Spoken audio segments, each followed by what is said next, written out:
सभी भाई बहनों को ओम शांति। फिर से एक बार स्वागत है आपका हमारे चैनल में अनमोल मोती दिव्य दर्शन। तो आप इस छोटी सी वीडियो के माध्यम से जानेंगे मोह और प्यार में क्या अंतर है। मोह रुलाता है, प्यार हंसाता है। तो हमें सबके साथ प्यार रखना है, मोह नहीं रखना है। जैसे मकड़ी खुद ही माला जाल बिनती है और उसी में जाके फंस जाती है, तो आज हम सबकी यही पोजीशन है कि हम खुद ही वो माला जाल बनाते हैं और उसी में जाके फंस जाते हैं। कई लोग भगवान से कहते हैं, हे भगवान ऐसा बच्चा देना जो मेरी खूब सेवा करे। फिर आपकी वो सेवा नहीं करता है, बच्चा बड़ा हो जाता है, वो आपकी सेवा नहीं करता है, वो अपने मन की करता है। फिर आप दुखी होते हैं। तो भगवान भी कहता है, बड़े होशियार हो तुम, बच्चा दे हम और सेवा हो तुम्हारी। तो मेरे कहने का तरीका ही गलत हो जाता है। हमें उस समय यही कहना चाहिए, हे भगवान ऐसा बच्चा देना जो आपकी बताए हुए श्रीमत पर चले, तो आपकी सेवा तो अपने आप हो जाएगी। आपको कहने की कोई ज़रूरत ही नहीं पड़ेगी। लेकिन हम अपने स्वार्थवश अपने सोचते हैं कि मेरी बुढ़ापे में सेवा कौन करेगा, इसलिए हम भगवान से यही कह देते हैं, हे भगवान ऐसा बच्चा दे देना जो मेरी खूब सेवा करे। फिर सेवा नहीं होती है, फिर हम रोते हैं। क्यों रोते हैं? कि मुझे उससे मोह है। हमने प्यार नहीं किया, केवल मोह रखा है, मेरा है। तो हमें हमेशा यही कहना है, हे भगवान ये आपका बच्चा है, हमें ऐसा बच्चा देना जो आपके बताए हुए रास्ते पर चले। तो आपको बताते हैं, मोह और प्यार में बहुत अंतर है। जैसे एक नर्स होती है, वो अपने नर्स देखिए ना हॉस्पिटल में, तो वो बच्चे की सेवा ऐसे करती है जैसे कि उसका ही बच्चा है। और वो बच्चा अपने माँ बाप के साथ चला जाए तो वो रोती चिल्लाती नहीं है। नर्स को पता होता है कि ये मेरा धर्म है, ये हमारा कर्तव्य है, हमें इस बच्चे की सेवा करनी है। और बच्चा अपने माँ बाप के साथ आए तो वो खुशी खुशी भेज देती है उस बच्चे को। तो हमें भी इस संसार में सबके साथ प्यार रखना है, प्यार से बात करनी है, मोह से नहीं। क्योंकि मोह होता है वो रुलाता है लास्ट में। जब मेरा कोई कहना नहीं मानता है तो हम रोते हैं कि इस बच्चे के कारण मैंने क्या नहीं किया, सब कुछ कर डाला। यहाँ तक कि मैंने इसकी पढ़ाई लिखाई पालन पोषण में अपना शौक सब छोड़ दिया। मैंने इसकी पढ़ाई में वो अपना खेत है ना वो मकान था वो भी हटा दिया। लेकिन आज यही बच्चा मेरी बात नहीं मानता है। फिर मुझे बहुत अंदर से क्रोध आता है और हम रोने लगते हैं। तो भगवान कहता है, आप अपने बच्चों की सेवा डिटैच होकर करें, इतने उमंग उत्साह से बच्चे की सेवा करें। और उम्मीद नहीं रखना है, उम्मीद एक भगवान से रखनी है। बच्चे की सेवा ऐसे करनी है जो बच्चा ये ना कह पाए कि मेरे माता पिता ने हमारे लिए ये कमी छोड़ी। उनको ये एहसास करा देना है कि हमारे माँ बाप हमारे लिए बहुत अमूल्य हीरा है।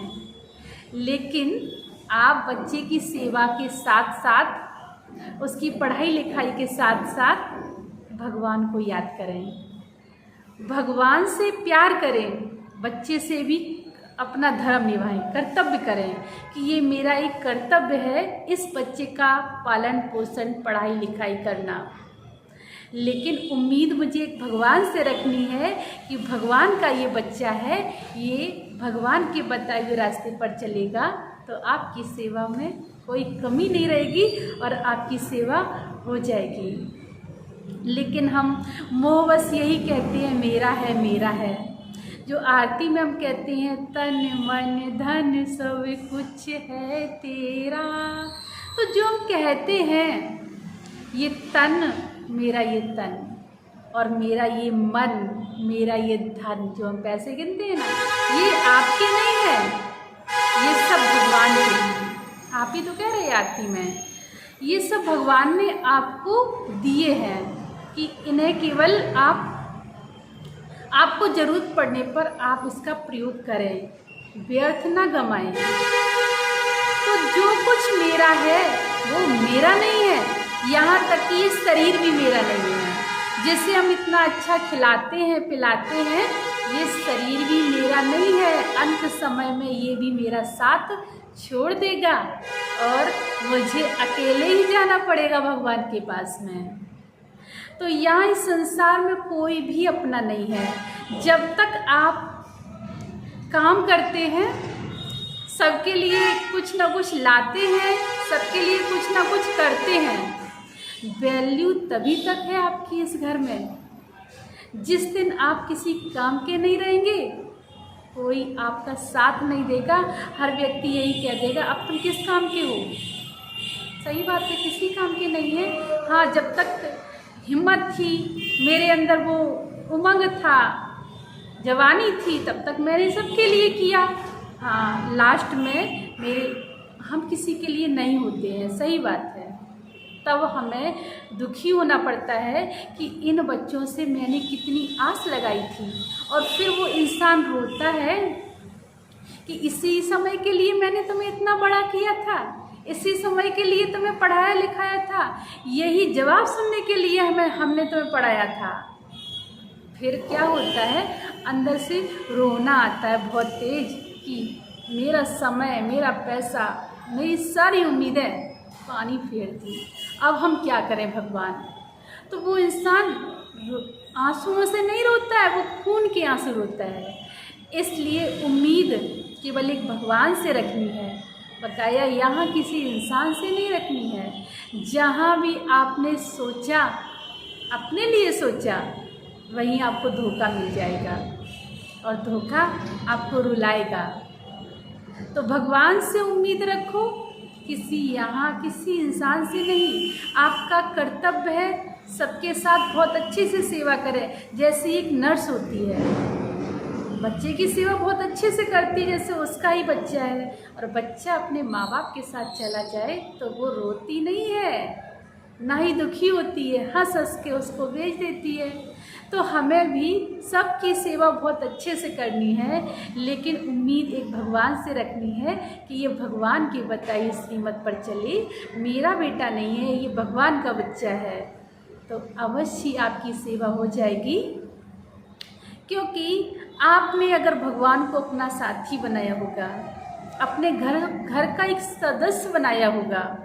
जैसे आपके घर में 4 बच्चे हैं तो 5वां बच्चा भगवान है, 5 बच्चे हो गए। अगर किसी के यहाँ 2 बच्चे हैं तो तीसरा बच्चा भगवान हो गया। तो अपने घर में भगवान को भी एक हिस्सा दें। हम ये नहीं कह रहे कि एक मकान दे दें उनको खरीद के, खेत में बंटवारा हो जाएगा भगवान का, नहीं। ये केवल एक भावनात्मक शब्द है। भगवान कोई आपसे हिस्सा नहीं मांगेगा, ना पैसा मांगेगा, वो तो आपकी भावना देखता है। भगवान केवल भावना का भाड़ा देता है। तो अपने घर में भगवान को भी एक अपना सदस्य माने। 5 है तो 6 बच्चे हो गए, और 6 है तो 7 हो गए, 3 है तो 4 हो गए। मतलब एक भगवान का हिस्सा आपको जरूर निकालना है, और वो हिस्सा किसी पुण्य धर्म के कार्य में लगा दो, आपका भाग्य बनना शुरू हो जाएगा। और आप यूं ही सबके प्रति लगाते रहे, सब मेरा है, मेरा है, मेरा है, तो अंत समय में कुछ भी हाथ नहीं आएगा और आपको खून के आंसू रोना पड़ेगा।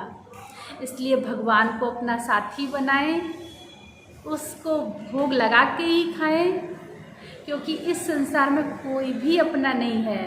अपना है तो एक अपना धर्म और दूसरा अपना भगवान। जब हम सबके प्रति अच्छा सोचेंगे तो हमारे साथ भी अच्छा ही होगा, क्योंकि हमने उस भगवान को अपना बना लिया है और सारा परिवार भगवान का है। भगवान ने मुझे इस घर में भेजा है इन सबकी सेवा करने के लिए, चाहे वहाँ सास हो, ससुर हो, माता हो, पिता हो, भाई हो, कोई भी हो। अपने घर की सेवा बहुत अच्छे से करें आप, उनके साथ कोई कमी ना छोड़ें, लेकिन यही सोचें ये भगवान का घर है, आपका घर नहीं है। जहाँ आपने सोचा मेरा है तो भगवान कोसों दूर हो जाता है। इसलिए आपका कुछ भी नहीं है, यहाँ तक कि ये तन भी आपका नहीं है, न मन है न धन है, फिर आपका रहा ही क्या है। भगवान ने आपको इस दुनिया में भेजा है तो आप निस्वार्थ भाव से कार्य करिए और आगे बढ़ते रहिए, नहीं तो आपकी कोई वैल्यू नहीं होगी। अंत समय में फिर दुखी होते हैं।